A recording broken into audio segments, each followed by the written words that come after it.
Hello, mate. How are you? What's going on? I'm going well. I'm pretty excited to be back here. This is sort of my first touch back into AFL land since the magical day that the Cats were able to have since the grand final. And it feels, to be honest, boys, a little bit weird sitting at one of these functions without a polo on that was blue and white. So I'm in envy of you guys starting your career now, because the AFL's unbelievably well set up for what these boys are about to experience.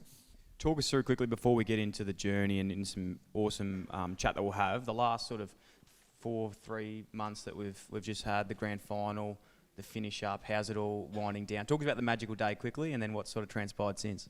Well, we might not have enough time, and I apologise to the Swans boys. They're only fresh, so they won't hold it against me, hopefully. But it was amazing. I mean, lucky enough, the club that I was at, the Cats, were able to perform as well as what we did at the right time of the year, and to celebrate it with so many boys. And you'll learn this along the way, guys, that you build friendships over a number of years. And we, unfortunately but fortunately, went into a hub together. We got to even know each other better than you would have ever guessed.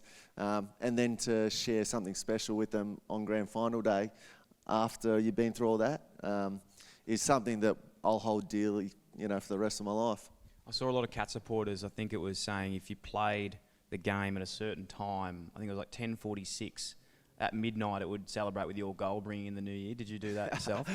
You sound like you're on board, the Cats. I'm trying to sit as a level head today, so I did see it, and I can't help, but there is a love that I'll always have for the footy club, and I'm sure, I see a number of ex-players in the room that have played at different clubs before. They still love where they've come from, and that's how beautiful the game's become. Throughout those COVID times, we learnt that it takes all of you guys to make this great game that we have, and the girls too.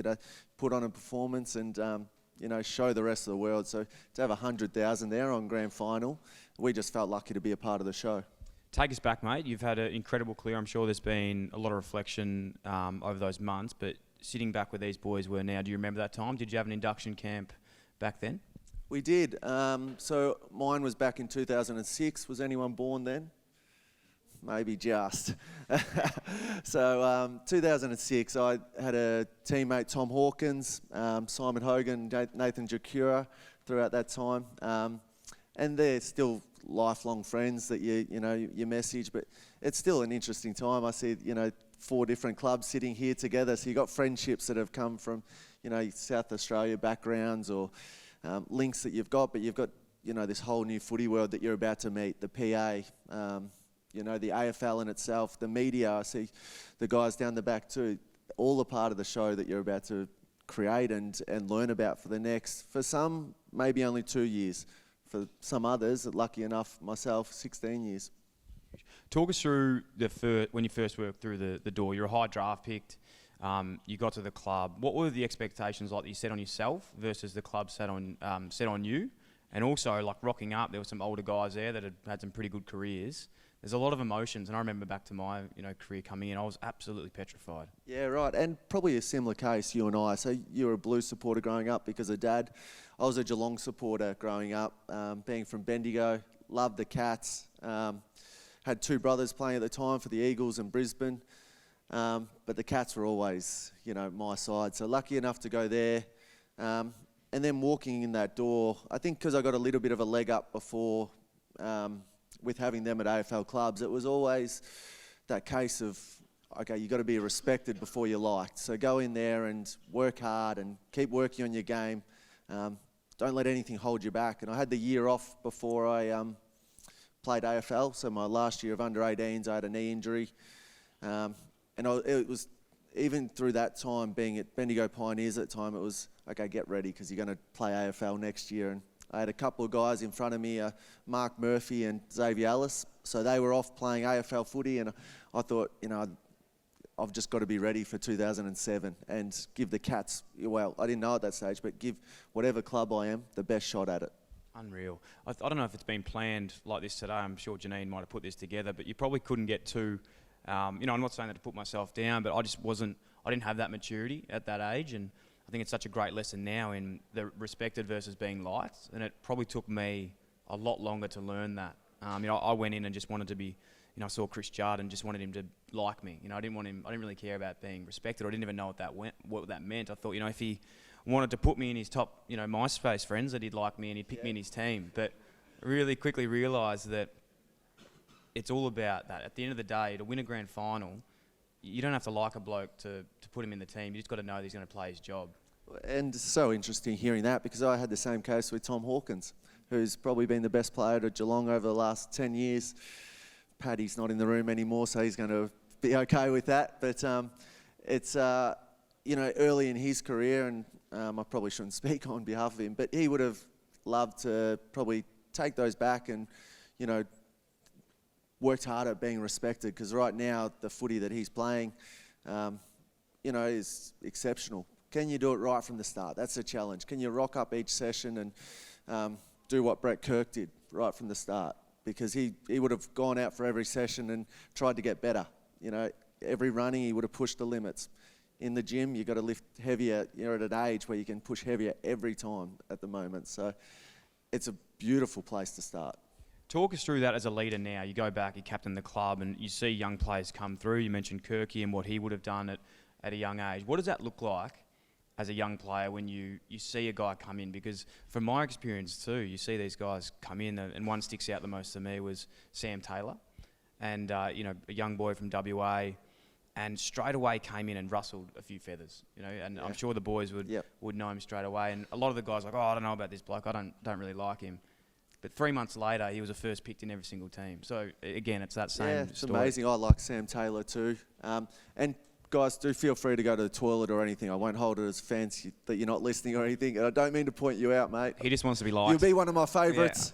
Yeah. He just wants to be liked. Come on, mate. Go to the toilet. I like you.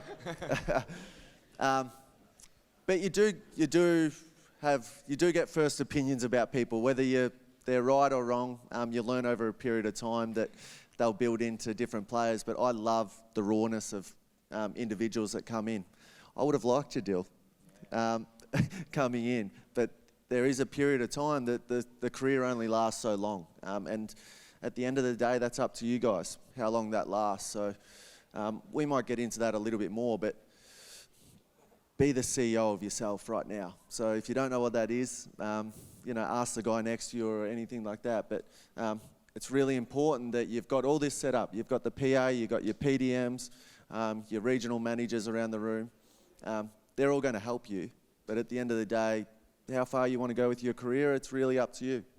Talk us through maybe some prototypes that you've seen come through that have done it really well under your time. That you mentioned Tom Hawkins, but is there anyone of late that has come through in the last 2, 3, 4 years that you've been really impressed with? Well, I can take you into even a story yesterday. So Hawk asked me to go down for a kick with him. I was over in Sorrento.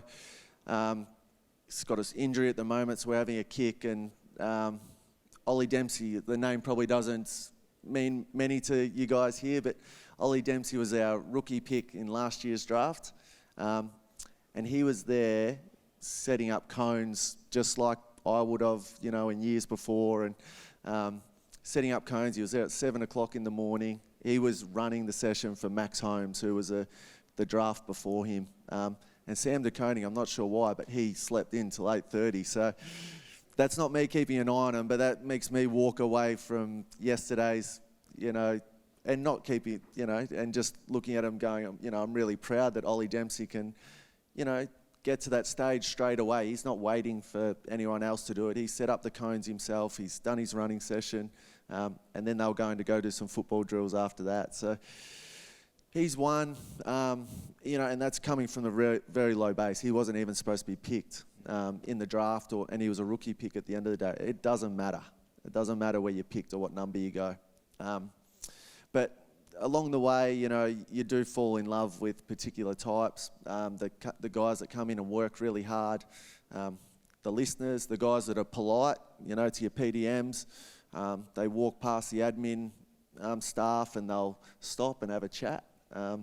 Little simple things like that. As a leader, you pick up that the club's big and you want everyone to enjoy it.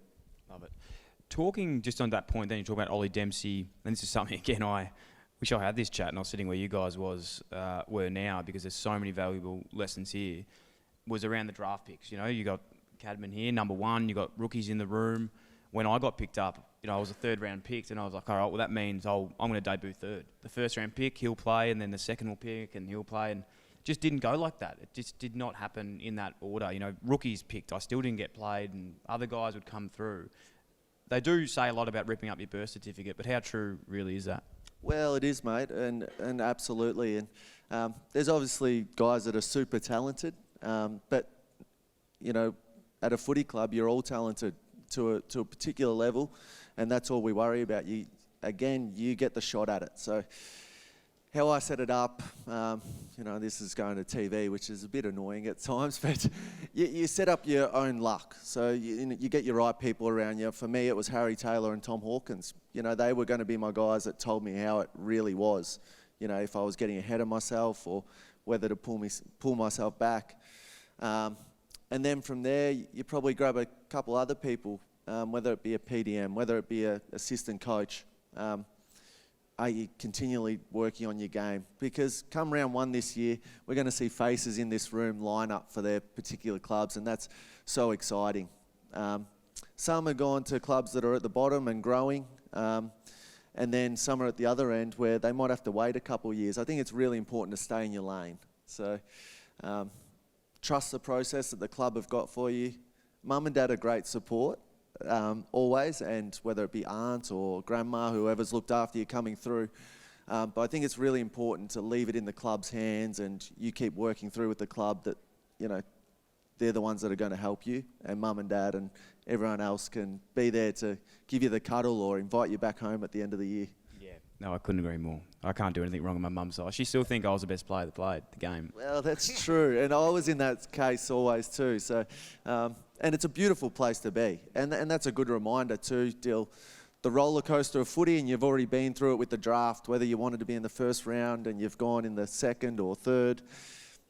To be honest, it doesn't matter. When you look back on it, it doesn't matter that I went pick 7. The roller coaster of footy is going to be wild if you want to ride it like that. It's important just to level it out. You never play as well as what you probably think you do, even though Mitch probably reports that you play really well. Sometimes you don't go as well as that, and the coaches will tell you a different side of it. Early setbacks in the career. I know you came in and were lucky to play some really good footy and obviously deserved that spot. But as you said, the football system, it's an equilibrium. You don't get too high, don't get too low.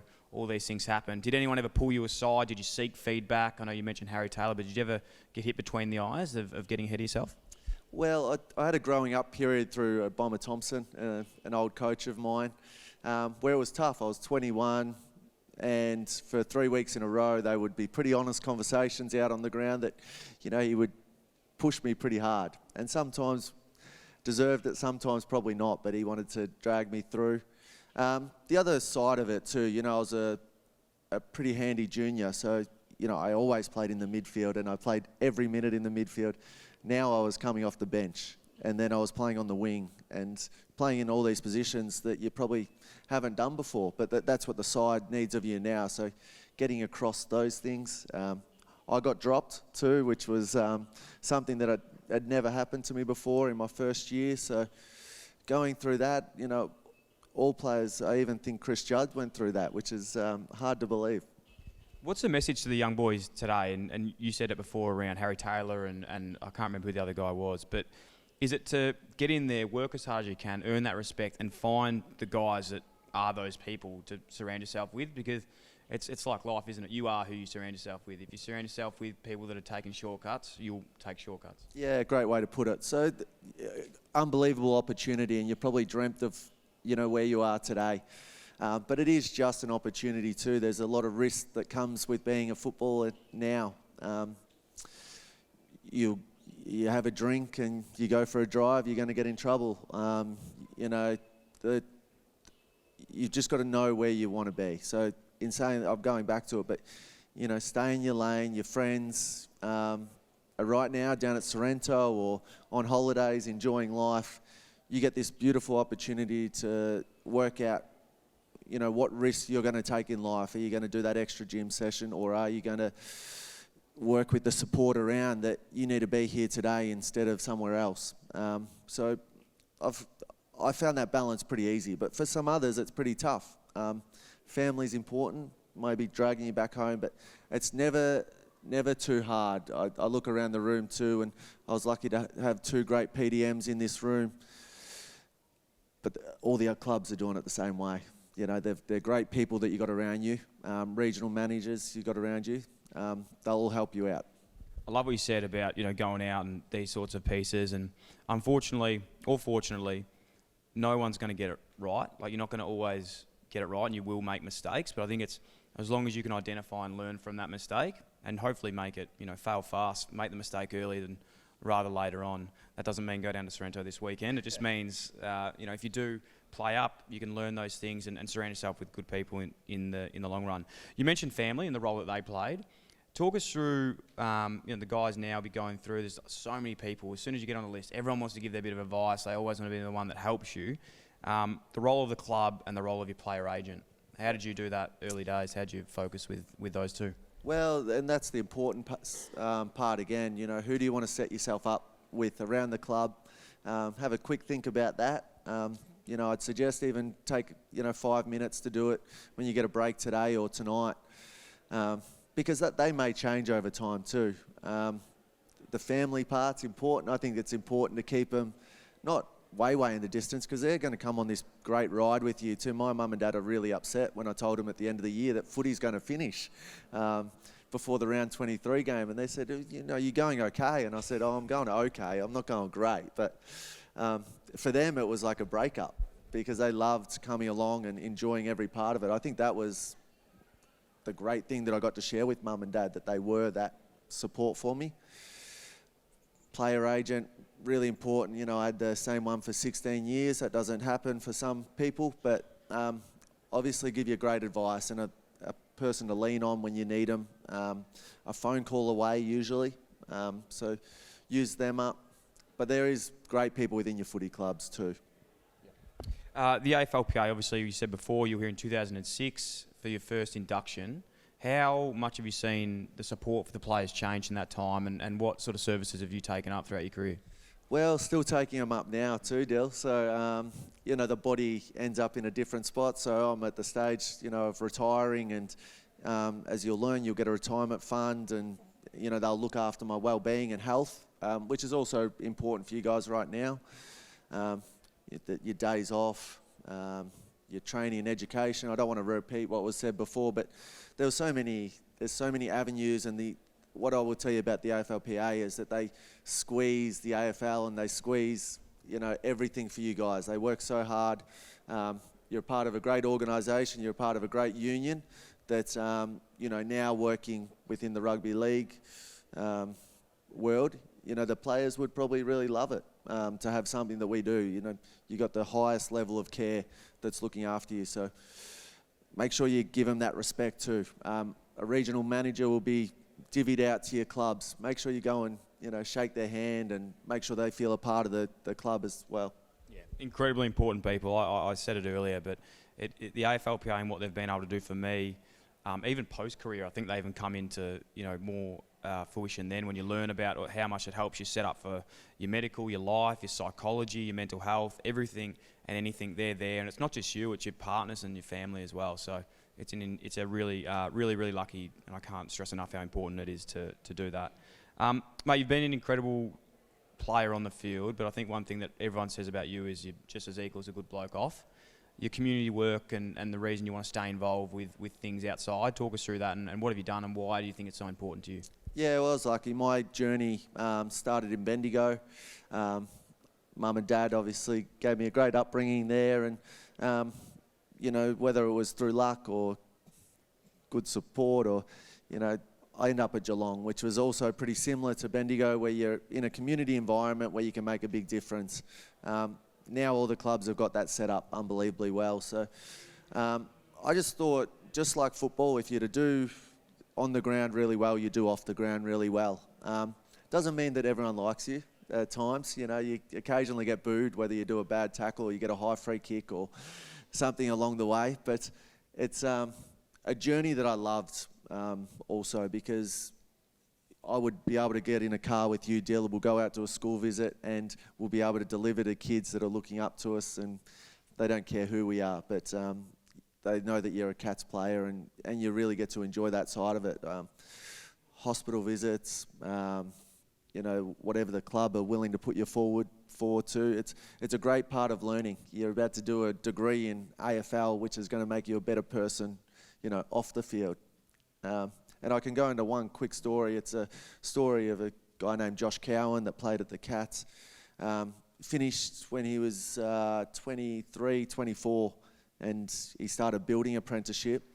And that builder came back to the club and said, if any other kids spit out like Josh, we want to have him because you learn a great work ethic, great manners. He was punctual, all these great traits that he probably didn't know that he had. This builder's, the lucky one in the end. Well, you look at that, it's the AFL and the AFLPA and what we're set up for, and what you boys are so lucky. It's a degree in life, really. It's a university course that can go as long as you want, and no matter what, it will set you up for success post-career. You see so many guys, and I'm sure as the on-field success that you see, but there's those guys that they work hard, it doesn't quite go their way, but it still translates to their off-field because they've got those habits and those skills that they've learned through their footy career. Yeah, that's it. And there's some lucky, I felt extremely lucky throughout my footy career. Not many injuries, and if they were, they could be cleaned up quickly. Daniel Menzel was a different type, 4 knees.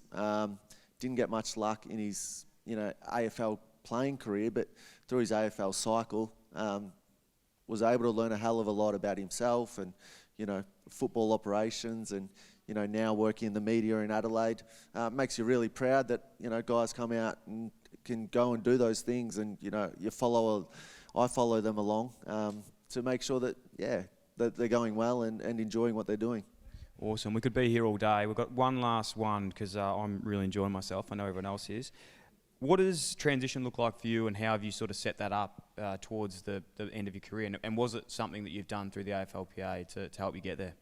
Yeah, it's an interesting one, Dill. There was a number of different ways that you can do it. Through university, life for me was, I was a captain at 23, so got turned pretty quickly that, I was off to doing dinners and being the face of the club pretty young. So you get to meet a hell of a lot of good people along the way.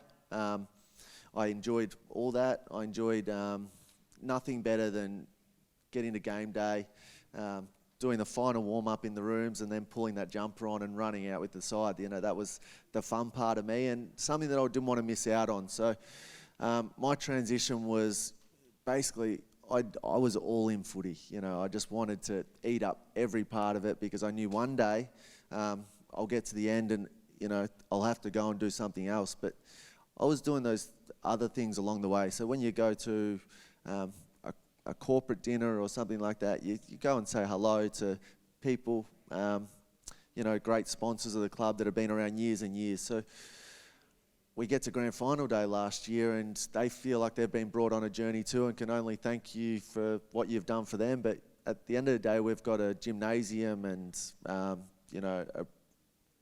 locker room that's, thanks to them that we've got what we do. So many life lessons you can get out of footy. We're talking about the degree of footy before. I'm just learning what that is even now. Transition for me is now working at Melbourne Storm. I look forward to, sitting back and watching you guys go at it this year, sitting back and watching footy from the outside, trying to pull it apart myself for the first time rather than sitting in a room and, guessing how other clubs are doing it and understanding how Geelong do it. So it's different for everyone. I'm really enjoying it so far, but there'll be a time that I miss it. I would have loved to play footy forever. I would have loved the locker room. You know what the locker room is, and you guys are just about to experience it. Laughs, great support. But that was my journey. They're not all like that too. There's one little thing you did touch on there, and this is not tongue-in-cheek at all, but the side of corporates. Make sure you network, boys. It really can pay back dividends. I was really encouraged to do that early at a great network at Carlton that we had, and taking someone out for a coffee and making sure you pay for it, and taking a card, following up with a message. still to this day, they're paying me back in things that, you know, take 7 years down the track. You get calls from people for those bits and pieces. But I can't, you know, I think what you said there as well about just going all into footy is the main message. Lastly, any parting words for the boys? They're just about to partake on their first season of AFL. No, I just wish them all the best. I hope you get to enjoy it like I did. It was a great ride. I would suggest, though, just remember the roller coaster. If you can keep it on a level playing field, it makes it a lot easier. But if you do get in trouble, know that it does go up and down. And when it does go down, there's so much support, like throughout the AFL, but within your own clubs, but, you know, throughout the AFLPA too. You're lucky. I'm jealous. I wish you all the best, and I hope the Cats go well, but I hope all you guys go well and have long careers too. Well done, boys. That's, you know, people would pay good money for that, and we've got it for free today. So thank you so much to Joel. And some incredible messages. I hope you take it on board. We're going to take a quick break now.